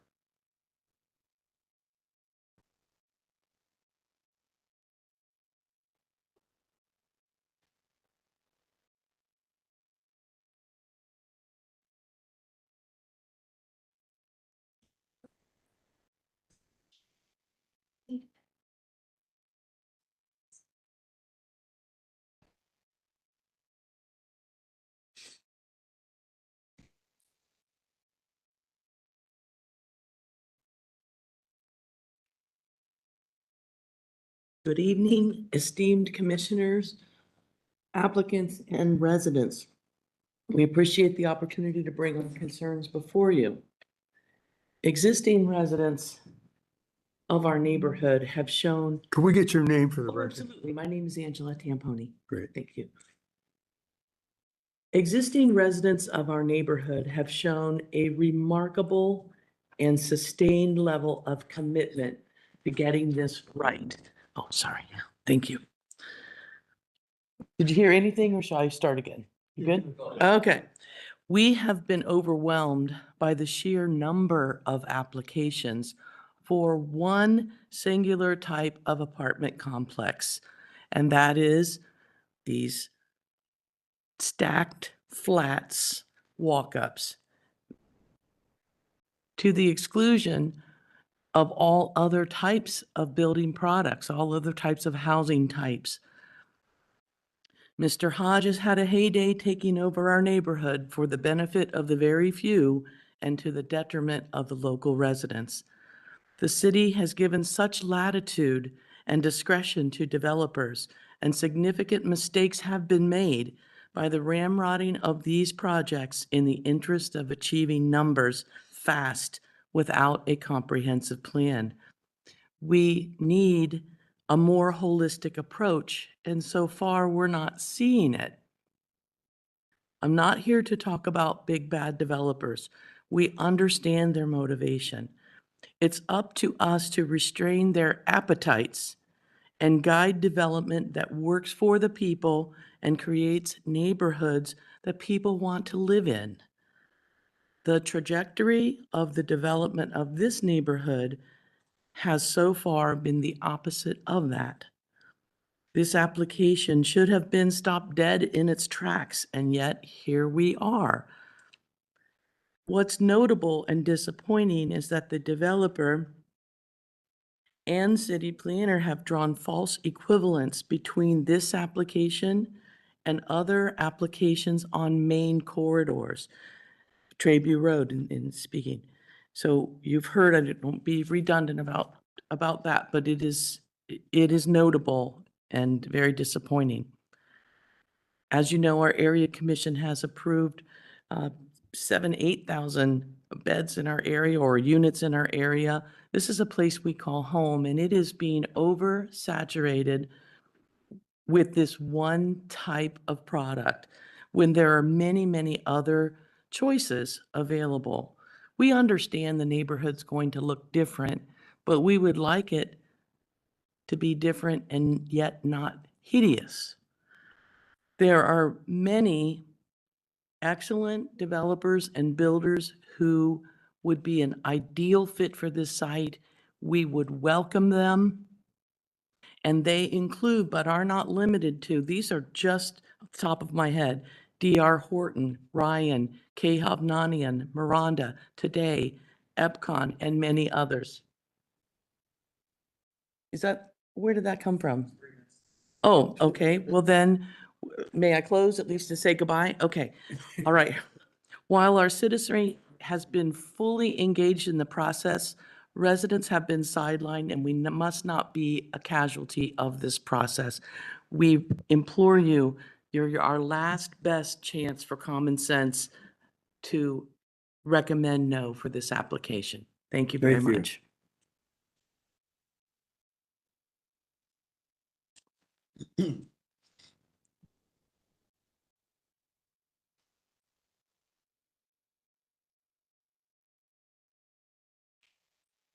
My name is Alex Nichols. So, neighborhood concerns.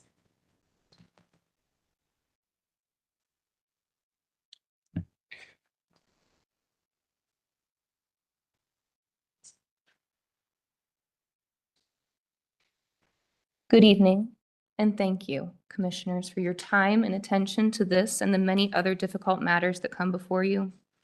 The energy you give this city when weighing in on these complex issues is sincerely appreciated. And the opportunity to speak is a gift that we do not take for granted.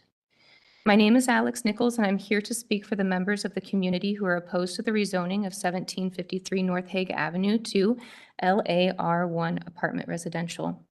We appreciate the immense pressure you all are under to approve more housing in Columbus, how tempting it might be to quickly approve this additional nearly 300-unit proposal. However, we ask that you preserve the highest integrity of city planning process for us and our neighbors, and honor the Trayview Roberts Area Future Land Use Plan as much as possible, as it is the only comprehensive plan we have in place until zone-in is completed, one that was created with robust citizen input. One of the neighbors' main concerns is the environment and the stormwater management on the property. They are worried that all the new hard surfaces will result in excess stormwater runoff that will further erode the sandy stream.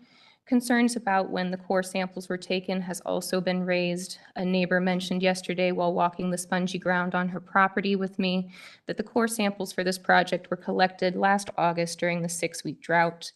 I understand that stormwater management is something that's thoroughly vetted through the city. However, even smaller amounts of water more often could lead to more erosion of what you can see as a very, very sandy stream.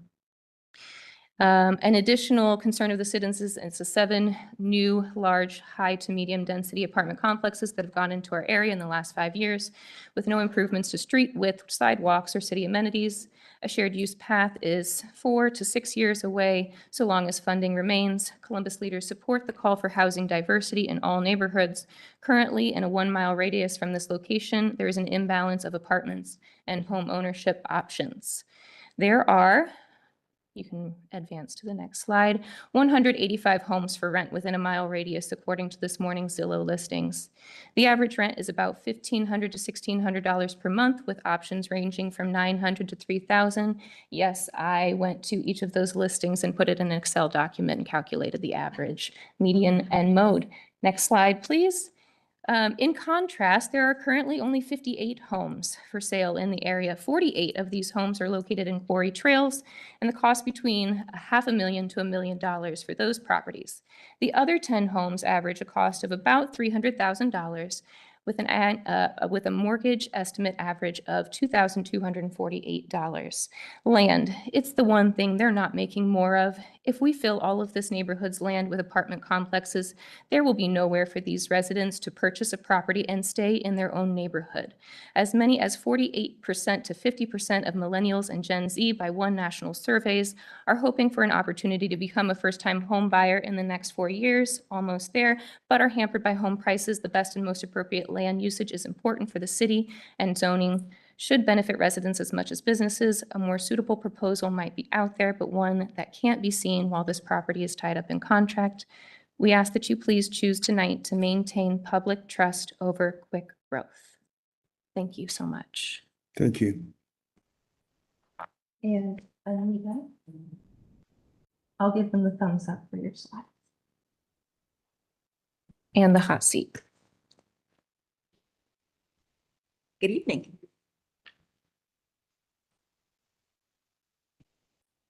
Thank you to the commission members for this opportunity to speak on behalf of the neighbors of the North Hague Avenue area. My name is Anita Mitchell, and I'm a property owner and homeowner on North Hague Avenue. And I want to start by saying that the Mayor Ginther recently spoke at the Columbus Metropolitan Club, actually not recently, in 2022, and mentioned that the Central Ohio's housing crisis is not a Columbus problem. It is a regional problem, but Columbus's role in the region is to lead. That's exactly what we're doing. But we need our suburban neighbors to join us in this effort. We need the private sector and fellow Central Ohio municipalities to join us in creating affordable housing and identify new strategies for adding density. As the city grows, you can very easily see growth is not being shared equally across all our neighborhoods, he said. We don't want to wake up in 10 years from now and see we've turned into another Seattle or San Francisco, in which a middle-class family can't afford to live in most of the city. That was Columbus Business First 2019. We're currently on our way. Violence is on the rise at the larger density developments such as Runaway Bay, with people outside crashing the pool area to the point of police having to be called. Preferred Living on Trayview McKinley has had issues with breaking into cars, apartments, and physical violence in the parking area. These developments have also had issues with no sustaining services for those that live there. The citizens of the North Hague Avenue area are not saying we don't want development. We're saying we want thoughtful development that is not crammed in just to fill the space with as many units as you can.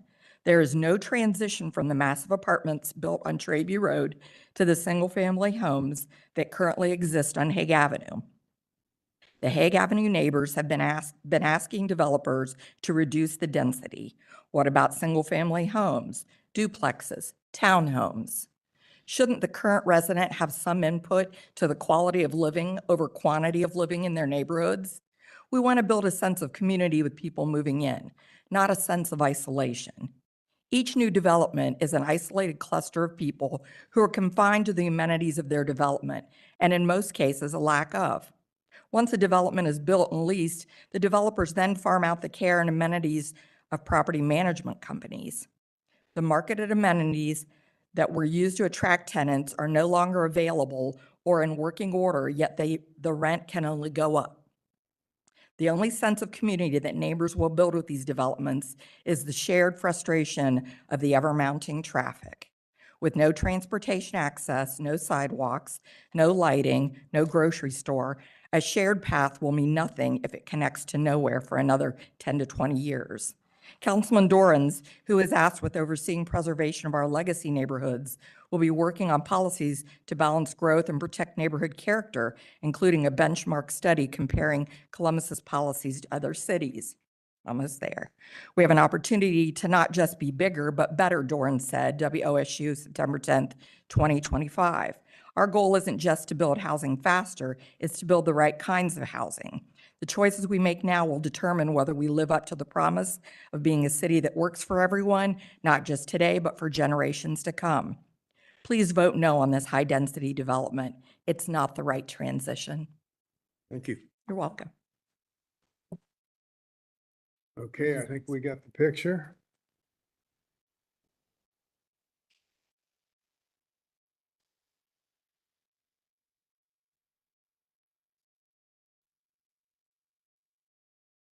David, it's density and it's style.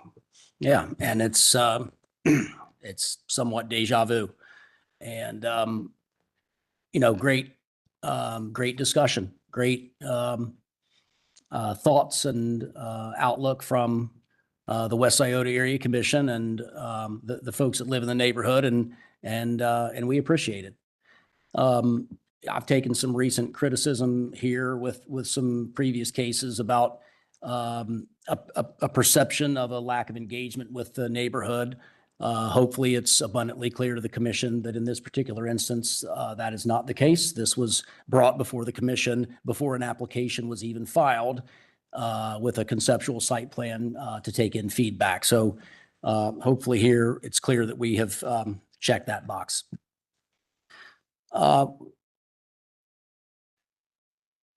I've done a lot of projects in the West Iota Area Commission jurisdiction. There's no question about that. I did.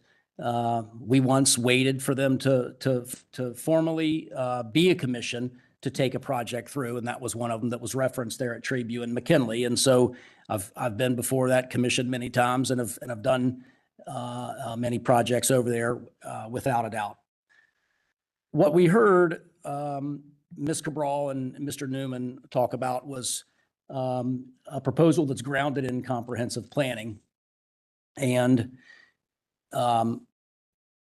the proposal before you is grounded in comprehensive planning, and the planning process in the city has absolutely evolved. It's evolved even since, since you all have been on the commission. Many of you have been on for a long time. Others of you are a little bit newer, but the planning, the comprehensive planning that relates not just to this property, but citywide has evolved. There was reference to the Treby Roberts area plan. The Treby Roberts area plan is at this point 15 years old. And, trust me when I tell you, I've had projects before the West Iota Area Commission that fall squarely within the density ranges and recommendations of the Treby Roberts area plan and have been said, your proposal's inappropriate. So, if we're going to speak truths, let's speak truths. The city, at the beginning of the year, adopted the Columbus Growth Strategy. This commission adopted the Columbus Growth Strategy. And if our proposal were not grounded in comprehensive planning, then we would be sitting here tonight with an outright recommendation of disapproval from the city planning staff. The city planning staff took this application in. We met with the city planning staff months in advance of filing this application to review the plan, to review the architecture, and we're here tonight with their unfettered recommendation of approval. With reference to the discussion about incompatible density, and certainly there's some aerial photography that was used there. There was also, I think in Megan's slide, an aerial that included the Columbus zoning map. When you talk about incompatible density, that is ignoring the density that does exist on adjacent properties here with an AR1 proposal, with an AR1 zoning under construction now, essentially adjacent up to the northwest, and then the additional AR1 zonings that are up to the northeast of the site.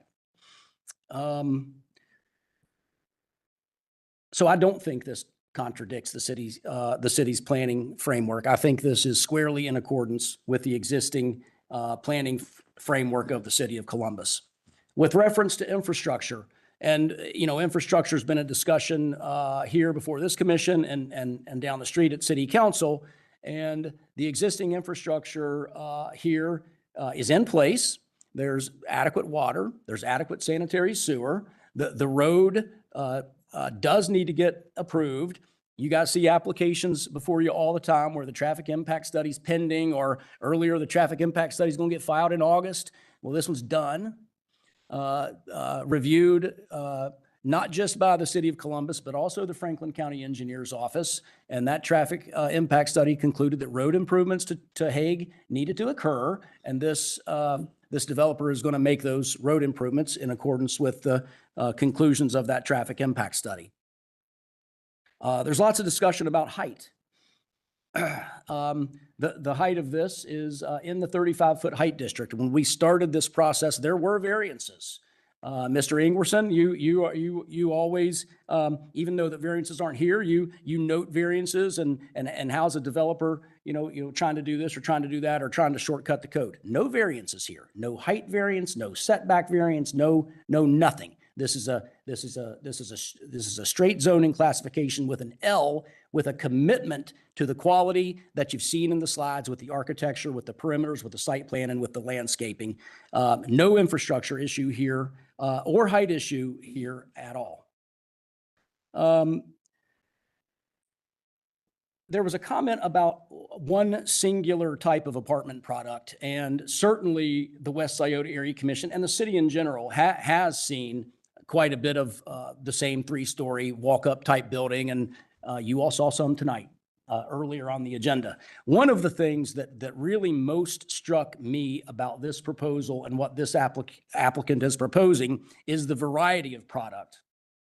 How they use the residential buildings with the front porches, and they frame those along the Hague Avenue frontage, how they've incorporated the two-story carriage house units up along the northern portion, adjacent to what is essentially a woodland preserve within the 25-foot perimeter yard, and then the three-story walk-up building. So rather than just coming in here and doing, 40-foot tall buildings that are all three-story walk-ups, they have mixed up the architecture and then committed to the different types of architecture. Exactly those elevations will eventually go into the legislation that City Council will consider.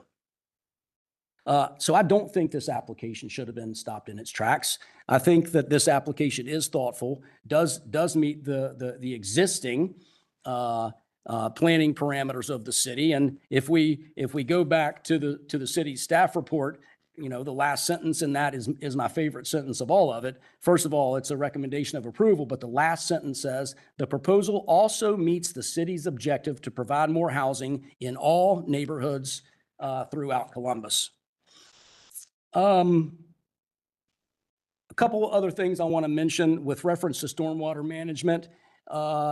All of you know that the city's under a federal mandate as it relates to stormwater management. The stormwater has to get treated, it has to get engineered, and it has to meet the city's stormwater manual.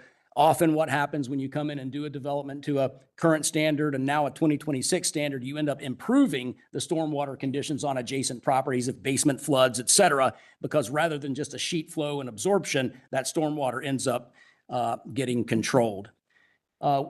Furthermore, with reference to the environment, there is a project that's northwest of this site.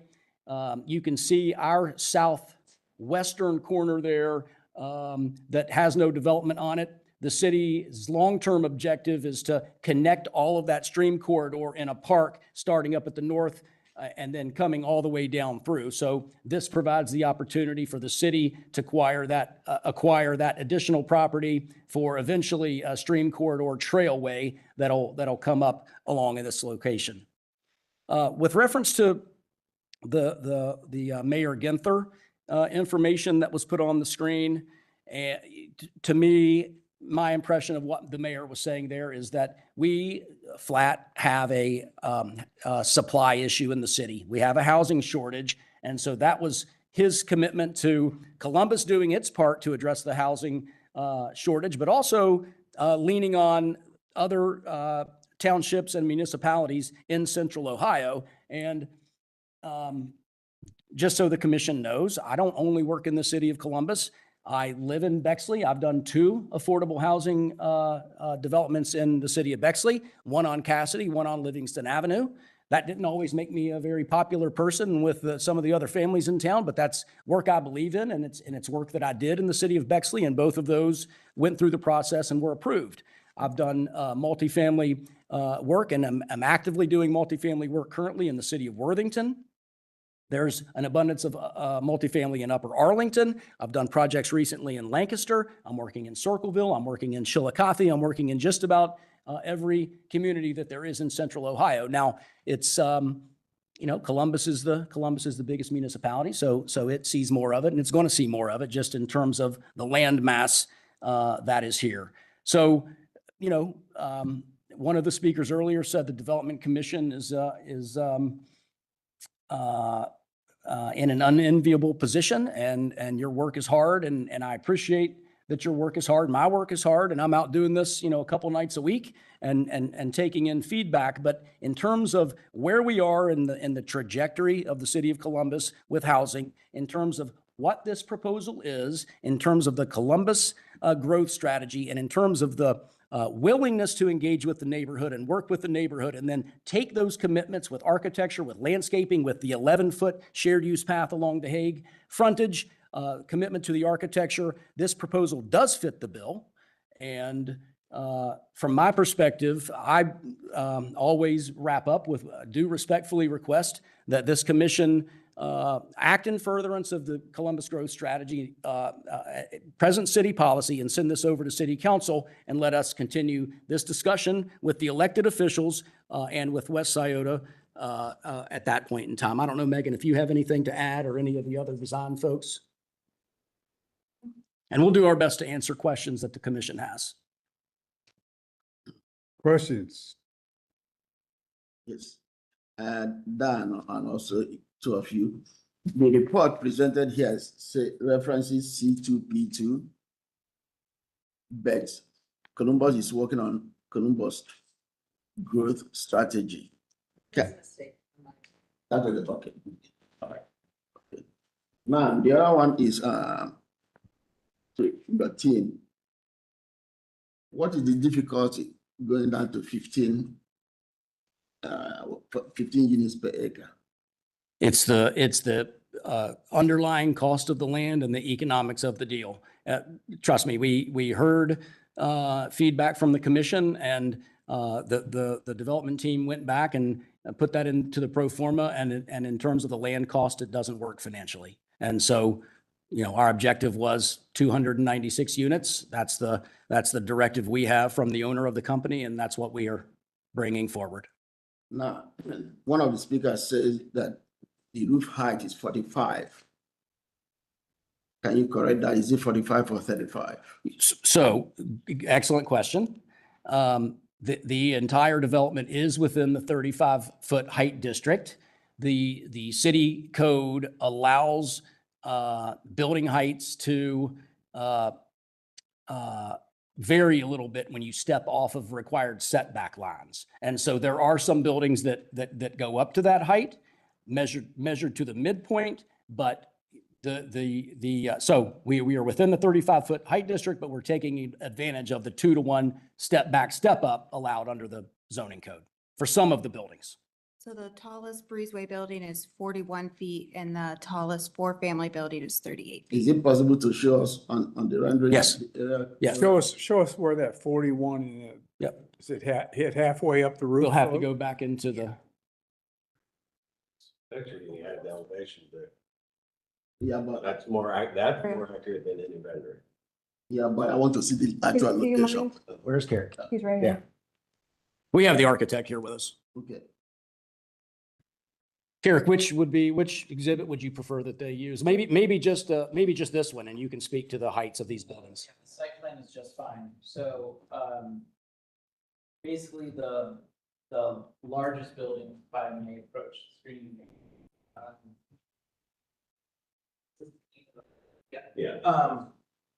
The largest buildings are obviously the three-story walk-up buildings.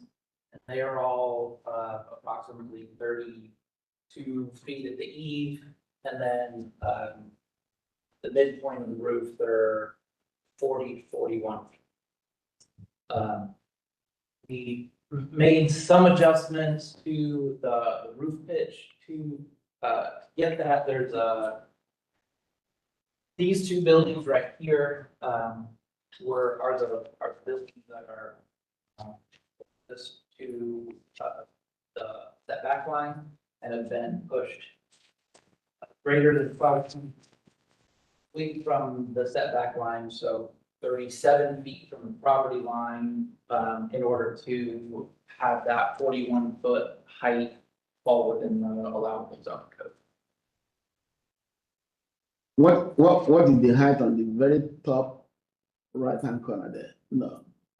Those are carriage house buildings, and their total height to the ridge, I believe, is 25 feet. Not that. The one facing, I think here. The one that's Yeah, right here, right, the yes. single family. Yes. Yeah, that one. That building is 35 feet to the midpoint. When's it more tricky?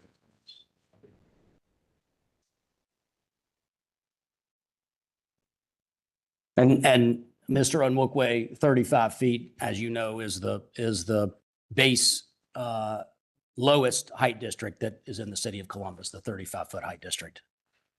And I think it's important to note, and Megan mentioned this earlier, with reference to those front buildings, there was a time in this proposal that those were shifted way out to the east, framing the edge of Hague. We were able, through this process, to move those buildings way back off and put in that shared use path. And how far back are they, Megan?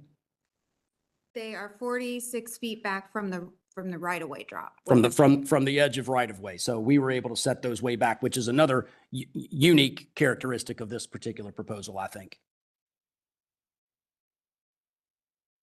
From my perspective, we saw a proposal across the street. One thing I can say, you guys have done your homework. Yes, sir. I agree with you. So I'm torn. I mean, I get the idea about density but you've really broken up the scale of the buildings. You've really addressed how it fronts the street. You've worked on, your central space. I mean, I think it's sensitive. I think it's sensitive to the site. Those setbacks that we had, this needed to be elevated. Like the four families and so they're not all breezeway structures. I think that really helps to break it up. And I think Bringing in a great architect like Carrick can really help you do wonders with creating the right type of aesthetic. that's just one. John, a question for you on that single family that's kind of right at that corner. Northeast there? Yeah. So there's some trees there, but there's gap. Is there any screening or any kind of ability to mitigate the disparity there, the height disparity? What is currently proposed there, Megan? So that's our four-family large, which is actually the shorter of the two of the four-family buildings. And we are 46 feet, our building line is 46 feet away from her. And we would put in, if wanted, a fence and additional screening of landscaping or any of those. We would do a 6-foot board-on-board fence and arborvitae, whatever additional buffering. Yeah. And a tree, maybe two trees. Yep. with a little bit of- Absolutely. Growing trees. Absolutely. Yeah, fast growing. I see what you did with the green path at the north edge of the property. Mhm. Tell me about the the corner, give me some detail about the corner that's creek bed. Yeah, maybe we'll call up our landscape architect team for that. But at the southwest side of the site, and maybe it might be better to zoom out just a little bit. And yeah, you can see as it extends down to the south off of the property and then up to the northwest. It's a corridor through there. The proposed yeah, all that, and then on up to the northwest of there too. Are you going to deed that over to? It's a discussion with Recreation and Parks. That discussion is a little bit ongoing. I wish they were here tonight, but if Recreation and Parks wants it, then absolutely, it'll be deeded over to them as part of the parkland dedication. So, Mr. Chairman, so Todd Foley with Pod Design, we're the planners and landscape architects for the site. That corner has floodplain. It has a stream corridor protection zone. And there is then more green, obviously, beyond those two. And it already has those on record? Established. Okay. And we are actually, our site design is allowing for a little bit more space beyond those two elements to transition. There's a lot of topography. The site transitions from the northeast as the highest point along Hague to the southwest being kind of the lowest point. So as you hopefully saw through the iterations that Megan had in her presentation, we have incrementally pulled our development easterly to try to celebrate that as much as we can, given the parameters that we're trying to design with and work with. So we have had a preliminary discussion with Brad Westall. Thank you. About regionally, we're also aware of planning efforts that group is looking at in this whole region, meaning the west side of Columbus. And so we've had discussions. We made them aware that they are a willing partner to enhance that. We have, that's another opportunity with all these developments, that there's an opportunity to piece the stuff together. So we've tried really, really hard to maintain that. Yeah. Because, part of it we have to, but there's more to it than just that. So. Yeah, you made it fit. I just have a comment. I thank you so much. Yes, ma'am. Anyone else? Okay, I think we've pretty much heard both sides of the story here, and you both have very good points. It's going to be a hard decision for anybody. But let's press on. It's getting late. Motion? To include the landscape plan, building elevations and limitations. Dated? Today. Okay. Most recent date dated today. Dated today, and then it's all got the same. And then Chairman Fitzpatrick, also the discussion with reference to the additional screening up at the northern portion with fencing and landscaping. Right. 6-foot opaque fence and some landscaping with a canopy. Yep. Okay, motion to approve those nuances to the documents. Second, all those in favor? Aye. Okay, now it's time to call the roll. Voice vote again do we call the roll? Who seconded? Second. John, the shotgun. All those in favor? Turn on your Okay, mics. now, please call the roll. Dan Fertelman, Yes. Janice Keys, Maria Conroy, Yes. John Ingwerson, Yes. Kayan Wukwe, Yes. Chair Fitzpatrick. Yes, and I would like to add a comment. There was a project that went through here about a year and a half ago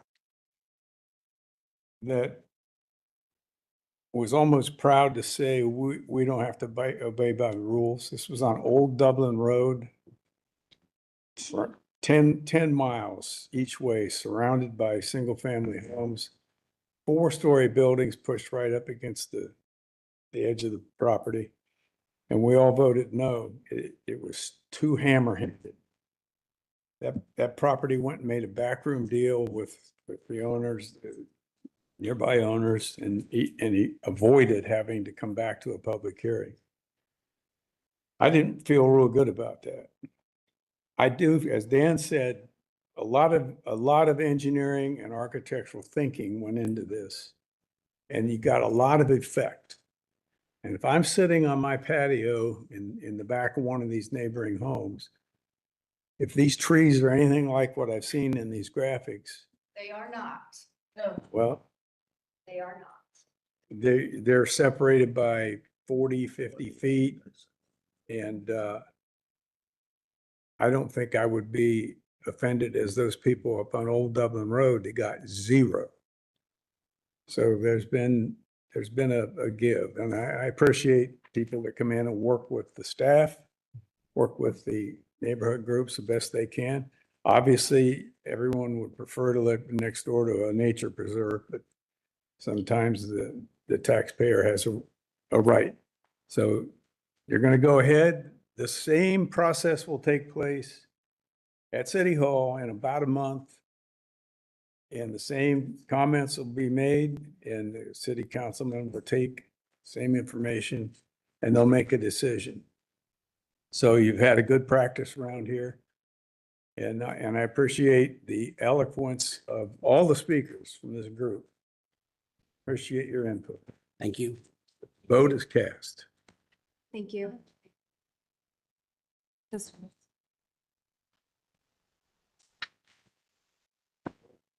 It's a product last time. Oh, yeah. And you can't hold everybody off all the time. All the time, yeah.